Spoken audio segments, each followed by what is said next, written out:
Assalamualaikum. Good morning. How are you, students? I hope you are all fine. May Allah always bless on us. Alright, students, it's me, Miss Payush, your history teacher. So let's start our today class. Firstly, we open the books and come on the contents of books. So, students, we have completed 2 chapters from geography in previous classes, and we also completed 1 chapter from history section, and we are on second chapter. It's our 4th chapter, but in history section it's our second chapter, and our 4th chapter is world travelers. All right, students, we are doing work of this chapter in copies. So let's move the work. Open your copies.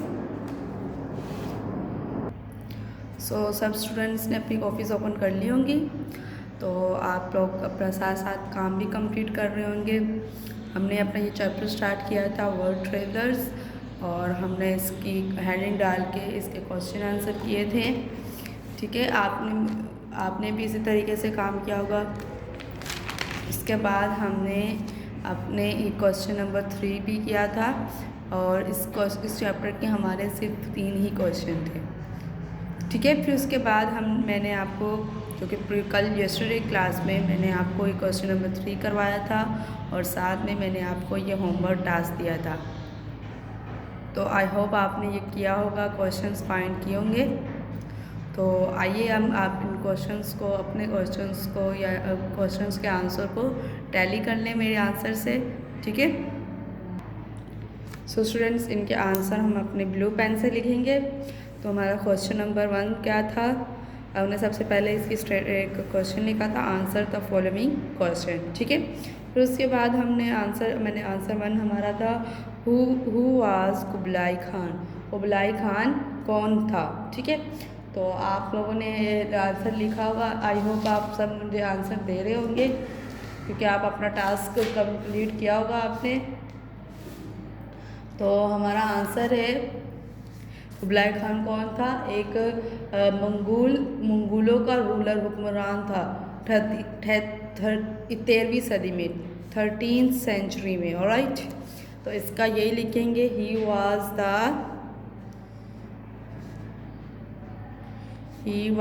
The Mongol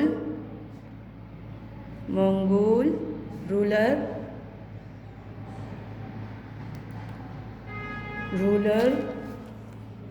of China in the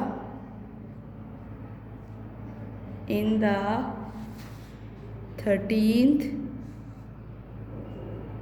century. ठीक है, 13वीं सदी में China का हुक्मरान था Mongol हुक्मरान था। ठीक है, चाइना का मंगोल हुक्मरान था कुबलाई खान। ठीक है, what does the Baumwolle mean? Baumwolle का क्या मतलब था? बोमवोल इज आंसर है इसका, बोमो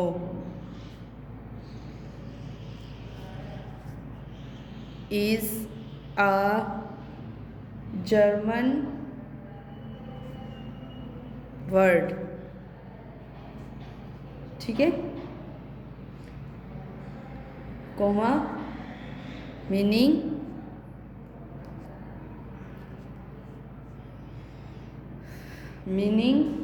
tree wool, TREE tree, wool for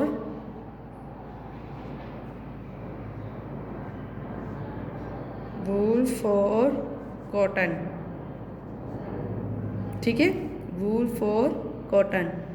बोमवोल is a German word meaning tree, wool for cotton. ठीक है, देखिए स्टूडेंट्स, ये बोमवोल आपकी बुक में ही शामिल है। देखें, ये रहा। ठीक है, आपको स्क्रीन पर नज़र आ रहा होगा। This is a copy of drawing made in the 15th century showing what the Europeans thought that cotton came from animals that grew on trees. This is a wool tree. The German word for cotton is still baumwoll और tree wool. ठीक है, तो मतलब कि ये एक drawing है, किसी कॉपी में ड्राइंग की गई थी। तो यूरोपियंस पहले 15th सेंचुरी में 15वीं सदी में ये सोचते थे कि जो भेड़ें वगैरह होती हैं, शिप्स वगैरह, उनको अगर दरख्त में रखा जाए तो फिर वो उनके वो मतलब उनके जिस्म, उनके जो स्किन होगी उससे क्या हासिल होगी, वूल हासिल होगी, ऊन हासिल होगी, मतलब उनसे हम वूल बना सकेंगे। तो वो लोग क्या करते थे, शिपों को दरख्तों पे रखा करते थे और इसे कहा जाता था वूल ट्री। और जर्मन में मतलब वूल ट्री यानी वो अपनी ज़बान में कहते थे, जर्मन ज़बान में बाumwoll। इस बाumwoll का मतलब क्या है, दरख्त, वूल का दरख्त, ठीक है, ऊन का दरख्त। ठीक है स्टूडेंट्स, तो वो ऊन निकालने के लिए उनको उस वक्त की सोच थी कि शिप्स वगैरह को, भेड़ों वगैरह को दरख्त पे लाया जाएगा तो फिर वो क्या कहलाएगा, बाumwoll। ठीक है, और उससे फिर हम क्या बनाएंगे, वूल बनाएंगे। ठीक है, अब हम नेक्स्ट की तरफ चलते हैं अपना।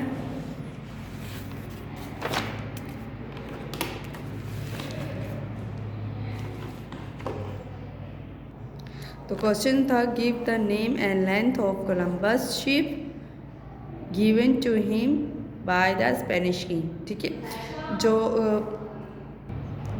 जो कोलंबस को शिप दी गई थी, जो उसका नेम लिखना था हमने और इसकी लेंथ लिखनी थी, लंबाई। किसने दी थी, स्पेनिश किंग की तरफ से जो कोलंबस को शिप दी गई थी, जहाज़ दिया गया था, बहरी जहाज़, उसका नाम और उसकी लेंथ लिखनी थी। तो इसका आंसर है, उस शिप का नाम क्या था, सबसे पहले लिखेंगे, नाम पूछा हुआ है तो उसका नाम क्या था, Santa Maria, SANTA, Santa, MARIA, Maria, Santa Maria. और लंबाई कितनी थी इसकी, 35 मीटर लॉन्ग। ठीक है, 35 मीटर लॉन्ग शिप। ठीक है स्टूडेंट्स, ये हो गया आंसर, क्वेश्चन नंबर 3 का आंसर। अब हम क्वेश्चन नंबर 4 की तरफ आते हैं। तो क्वेश्चन है, list any 2 major changes following the voyages of discovery. ठीक है, तो हमने 2 चेंजेस लिखनी थी, ये जो बहरी सफ़र जो किए गए थे या उनकी बहरी सफ़र की जो डिस्कवरीज थी, दरियाफ्तें या मालूमात थी, उनकी मेजर अहम 2 तब्दीलियाँ लिखनी थी। ठीक है, मतलब इन बहरी सफ़र से की दरियाफ्तों से क्या तब्दीलियाँ आई। ठीक है, कोई सी 2 अहम लिखनी थी। तो हम नंबर 1 और नंबर 2 करके लिखेंगे, आंसर से ही नंबर 1 लिखेंगे पहले, क्योंकि 2 लिखनी तो 2 पॉइंट्स में मिला करेंगे। ठीक है, the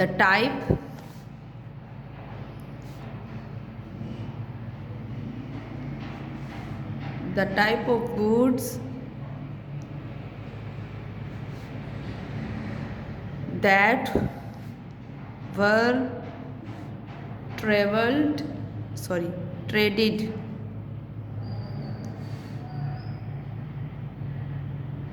heavy items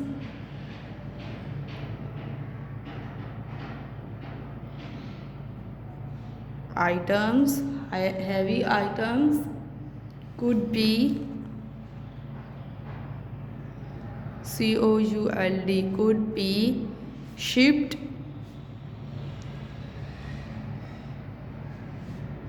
by sea। ठीक है, ये हो गया हमारा पॉइंट नंबर 1। अब पॉइंट नंबर 2 लिखते हैं,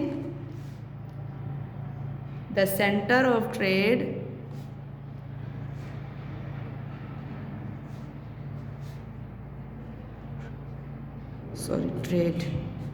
TRADE trade moved away from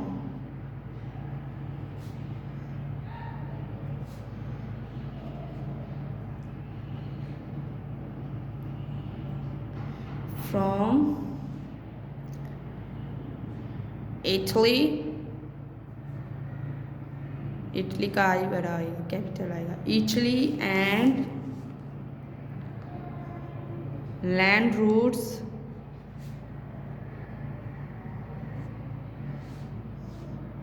to countries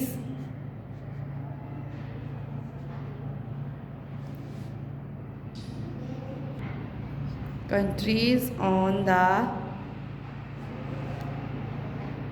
Atlantic coast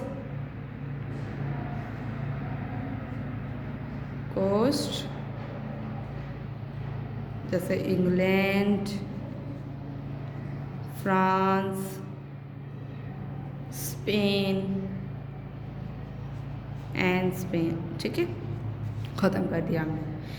तो the type of goods that were traded, heavy items could be shipped by sea. दो टाइप ऐसी गुड्स यानी अशिया की किस्म जो कि ट्रेड होने लग गई, मतलब तजारत होने लगी, जैसे हैवी आइटम्स शिप के ज़रिए जाने लगे। हैवी आइटम्स जो हैं बाय एनिमल्स बैक पर पॉसिबल नहीं हो सकते थे, तो फिर ये हुआ कि हैवी आइटम्स भी क्या होने लगी, ट्रेड होने लगी। ठीक है, दूसरा मेजर क्या हुआ change, the centre of trade TRADE trade moved away from Italy and then routes to countries on the Atlantic coast, England, France and Spain. ठीक है, तो दूसरा मेजर क्या हुआ, जो ट्रेड जो तिजारत का जो सेंटर था वो चेंज हो गया, मूव अवे मतलब इटली की तरफ मूव हो गया। इटली जो कि पहले इटली और रैन रूट से होता था वो मूव होते हुए कहाँ चला गया, उन कंट्रीज़ की तरफ जो कि जहाँ पे अटलांटिक कोस्ट यानी बहराए ओकियानोस का जो साहिल लगता था, जिन कंट्रीज़ में जैसे इंग्लैंड, फ्रांस एंड स्पेन जहाँ पे समंदर लगता था उनकी तरफ हो गया। ठीक है, क्योंकि पहले ज़मीनी रास्तों के ज़रिए तिजारत होती थी, तो अब वो किसके ज़रिए होने लगी, समंदर के ज़रिए, कोस्ट के ज़रिए होने लगे। ठीक है, अब हम आगे अपने नेक्स्ट वर्ड की तरफ मूव करते हैं। हमारा है आगे कंप्लीट द फॉलोइंग स्टेटमेंट्स।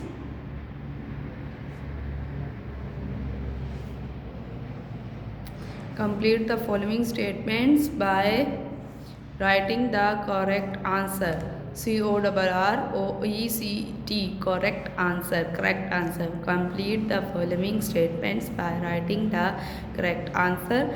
सबसे पहले आप इस तरीके से ब्लैक पेन से लिखेंगे और फिर उसके बाद हम MCQs करेंगे। ठीक है, तो नंबर 1 है हमारा, Marco Polo was /n, Marco Polo was /n dash. Marco Polo जो थे वो डैश थे। ठीक है, डैश या एन मतलब कि उसके दोनों का मतलब यही होता है, वो एक डैश थे, क्या थे, मतलब जो वोवेल से अगर कोई आया तो उसके साथ एन लगेगा, और जो कॉन्सोनेंट लेटर से आएगा उसमें आ लगेगा। ठीक है, तो इसके ऑप्शंस क्या हैं हमारे पास, आपने बिल्कुल इसी तरीके से अपने ब्लू पेन से लिखना है। ठीक है, सारा word Marco Polo was an या एन डैश। नंबर 1 ऑप्शन है इंग्लिश मैन, नंबर 2 ऑप्शन है Portuguese, number 3 option Dutch, number 4 option Italian. ठीक है, तो देखिए इंग्लिश मैन और इटालियन का जो फर्स्ट वर्ड लेटर्स है वो क्या हैं, वोवेल से आ रहे हैं, और डच और पोर्टुगीज का कॉन्सोनेंट लेटर से आ रहा है, तो इसलिए आ या एन लगाया है। तो मार्को पोलो जो है वो एक डैश थे, कौन थे, इंग्लिश मैन थे, पोर्टुगीज अंग्रेज़ी मैन थे, यानी इंग्लैंड के रहने वाले आदमी थे, या पोर्टुगीज पुर्तगाली थे, या डच थे, या फिर यानी जर्मन के रहने वाले जो लोग होते हैं उन्हें डच कहा जाता है। ठीक है, डच थे, या इटली के रहने वाले, या यानी इटली में रहने वाले जो होते हैं उन्हें इटालियन कहा जाता है, या इटालियन थे। तो मार्को पोलो कौन थे, इटालियन। टिक लगाया इटालियन पे और इटालियन लिख दिया। ठीक है, आपने इस राइट आंसर ब्लैक पेन से लिखना है, टेक मार्क भी ब्लैक पेन से करना है। ठीक है, नंबर 2 पे आते हैं, 1 लाइन लेफ्ट करके नंबर 2 पे आ जाएंगे। It took Marco Polo dash to reach China. ठीक है, it took Marco MARCO Marco Polo dash to reach REACH reach to REACH reach China. ठीक है, मार्को पोलो ने डैश लिया चाइना पहुंचने के लिए, डैश लिए चाइना पहुंचने के लिए कितना टाइम लिया, ऑप्शन 1 है हमारे पास 3 मंथ्स, ऑप्शन 2 है 3.5 यानी 3.5 साल, ऑप्शन 3 है हमारे पास 13 ईयर्स और ऑप्शन 4 है हमारे पास 6 वीक्स। तो हमारा राइट ऑप्शन है 3.5 यानी 3.5 साल, ये 3.5 ईयर्स। ठीक है, अब नंबर 3 पे आ जाते हैं हम। तो हमारा नंबर 3 है the Mongolian ruler of China when the Polos were there was dash. ठीक है, the Mongolian ruler of China when the Polos were there was. तो हमारे पास स्टेटमेंट क्या है, जो कौन सा चाइना के मंगोलियन रूलर थे जो जब पोलोस थे। ठीक है, जब पोलोस का दौर था या पोलोस सफ़र करने के लिए या बुक में जब पोलो का जिक्र आया हुआ है, उस दौर में चाइना में मंगोलियन रूलर कौन से थे। ऑप्शन नंबर 1 है हमारे पास Mao Zedong, option 2 Genghis Khan. ठीक है, ऑप्शन 2 है चंगेज़ खान, ऑप्शन 3 है हमारे पास Kublai Khan, KUBLAI Kublai Khan, और ऑप्शन 4 तैमूर। ठीक है, ये हो गया। अब इसमें हमारा कौन था उस वक्त चाइना, हमने ऊपर भी जिक्र किया है तो यहाँ पर अपने फर्स्ट में, तो उस वक्त मंगोलिया का रूलर कौन थे, कुबलाई खान। Very good. तो अब हम अपने कुबलाई खान पे टिक करते हैं और राइट ऑप्शन पर, और यहाँ पे लिखते हैं कुबलाई खान। ठीक है, अब हम अपने नेक्स्ट की तरफ मूव करते हैं। हमारा अब नंबर 4 है। ठीक है,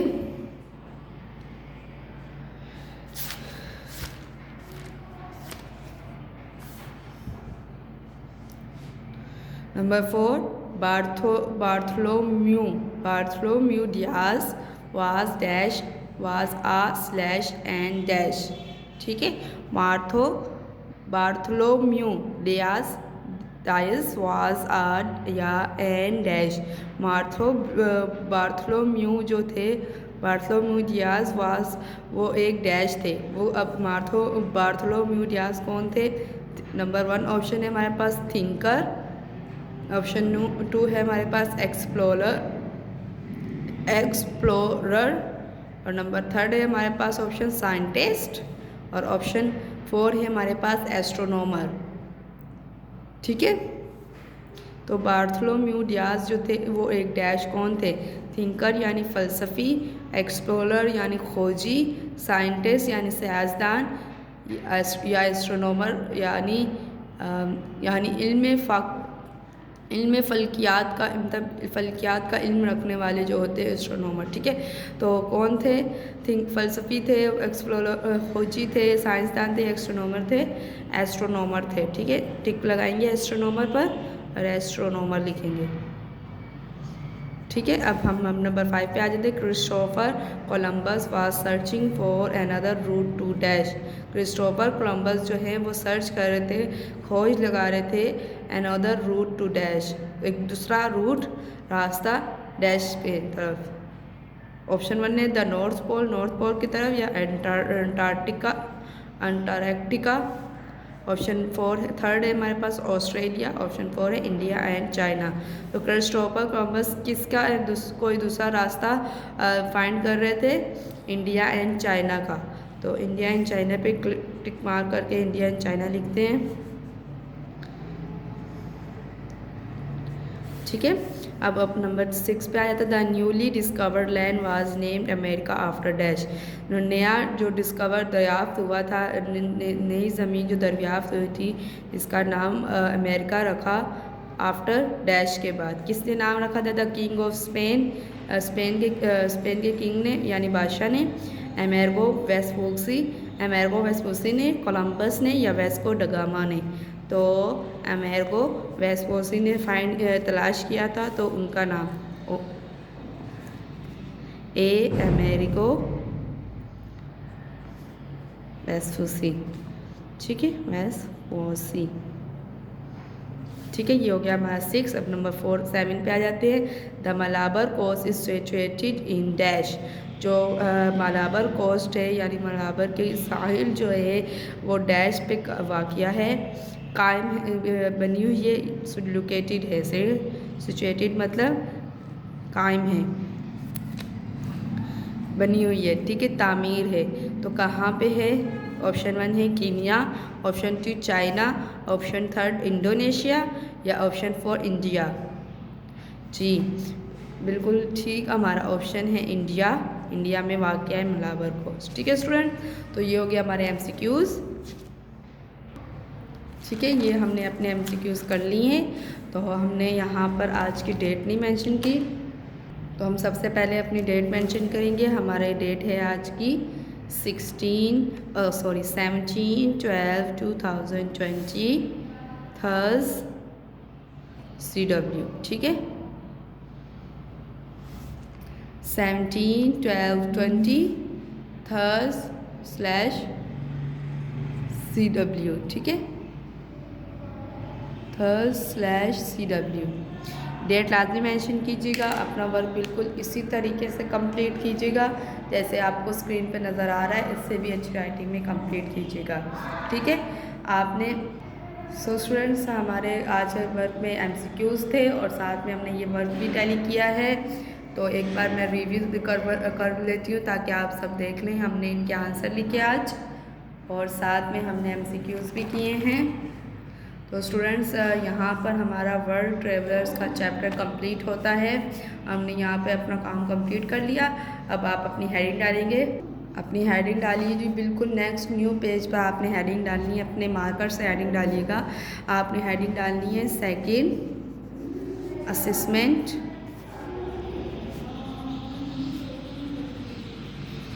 सिलेबस